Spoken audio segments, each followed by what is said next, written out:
आपलं मनोगत व्यक्त करतील. नाना 2-3 मिनिटात.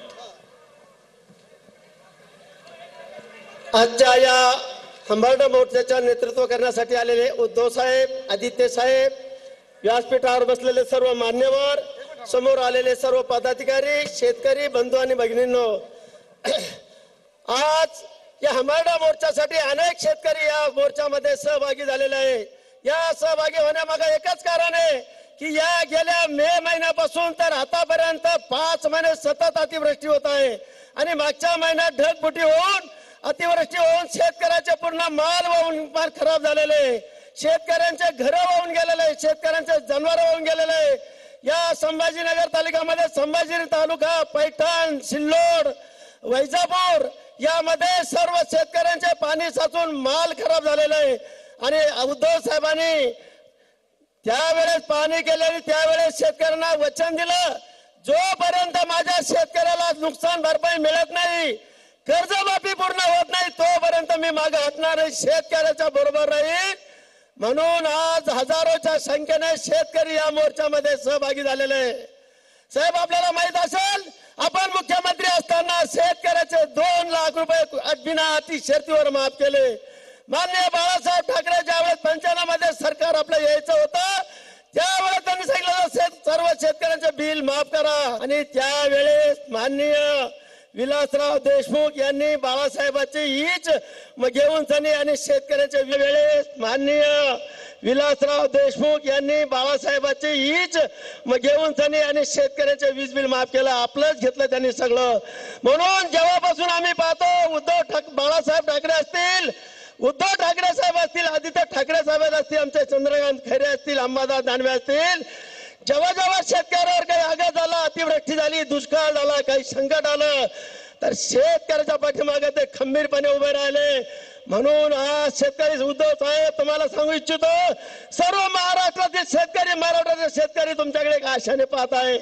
आणि तुम्ही साहेब, मोदी साहेबांनी काय केलं, कांद्याला निर्यात बंदी केली आणि 40% कर लावला कांद्याला निर्यात बंदीवर. हे असा एवढा जुलाम इंग्रजांना बी केला नाही, रजाकारच्या निजामानं बी केला नाही. एवढं हे युती सरकार, मोदी सरकार आणि देवेंद्र फडणवीस सरकारवर अन्याय करत आहे. कांदा बाहेर जायचा तर 40% रक्कम पहिली भरा, तर कांदा तुमचा बाहेरच्या देशात जाईल. साहेब, निर्यात बंदी केल्यामुळे माझ्या शेतकऱ्याचा कांदा 1000 रुपये क्विंटल चालला, त्याला खर्च 2000 रुपये 1500 रुपये येतो. शेतकऱ्याचा कांदा 1000 रुपये क्विंटल चालला, शेतकऱ्याची सोयाबीन 400 रुपये क्विंटल चालली, शेतकऱ्याची मक्का 1500 रुपये चालली. काही परवडत नाही. शेतकऱ्याला कधी बेरीज करता आली नाही साहेब. या सरकारामुळे सगळी वजाबाकी चालू आहे. म्हणून आपल्याला विनंती करतो, आपण खंबीरपणे उभा राहा. येणारा कार्यकाळ हा आपलाच आहे. शेतकरी 100% तुमच्या मागे राहील. मी अशी शेतकरी बांधवांना विनंती करतो. व आजच्या या खंबाळा मोर्चामध्ये आपण उन्हात ताणत आला त्याबद्दल धन्यवाद. शेतकऱ्याला इथं बोलून शेतकऱ्याच्या व्यथा मांडण्याची संधी दिली. मी आयोजकांना धन्यवाद देतो. जय हिंद, जय महाराष्ट्र. यानंतर असे शेतकरी आपल्या समोर येणार आहेत बोलायला की ज्यावेळेस मुख्यमंत्र्यांचा दौरा होता या मराठवाड्यात, त्यावेळेस त्यांना फक्त एका सभेत एक प्रश्न एका शेतकऱ्यांनी विचारला, तर त्याला मुख्यमंत्री असे म्हटले की राजकारण करू नको. पोलिसांनी त्यांना ताब्यात घेतलं शेतकऱ्यांचा प्रश्न उपस्थित केल्यावर. असे शेतकरी आहे उजनी तालुका औस्याचे माननीय भूषणजी कोळी. मी भूषण कोळी यांना विनंती करतो की आपलं मनोगत या ठिकाणी व्यक्त करावं. भूषण कोळी.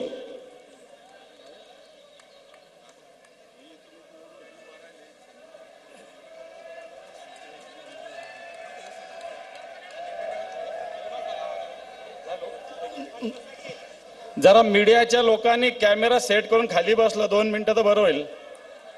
प्लीज कॅमेरा सेट करा. बर, चला भूषण कोळी. जमलेल्या माझ्या सगळ्या मराठवाड्यातल्या शेतकऱ्यांनो, हे इतकं नालायक सरकार आहे आणि खोटं बोलणार आहे. आतापर्यंत एक बी त्यानं गोष्ट बोललेली कुठलीच केली नाही त्यांनी. शेतकऱ्याला आता त्याला म्हणते ओला दुष्काळ जाहीर करता येत नाही. ओला दुष्काळ म्हणजे बोलीभाषा आहे.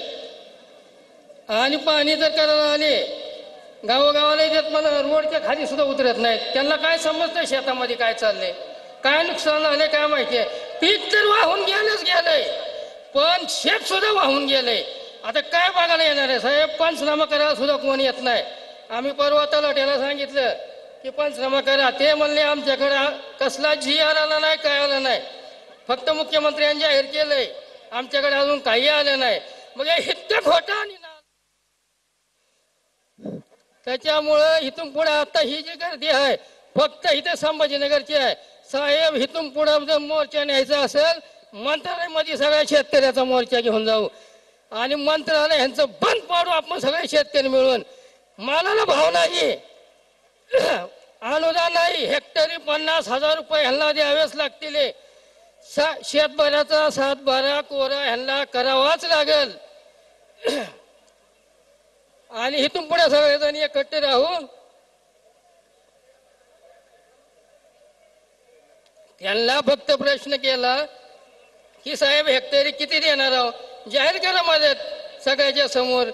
तर मला म्हणले राजकारण करू नको. शेतकरी कशा राजकारण करेल? राजकारण तर त्यांनी करते, त्यांना पूर्ण राजकारण माहिती आहे.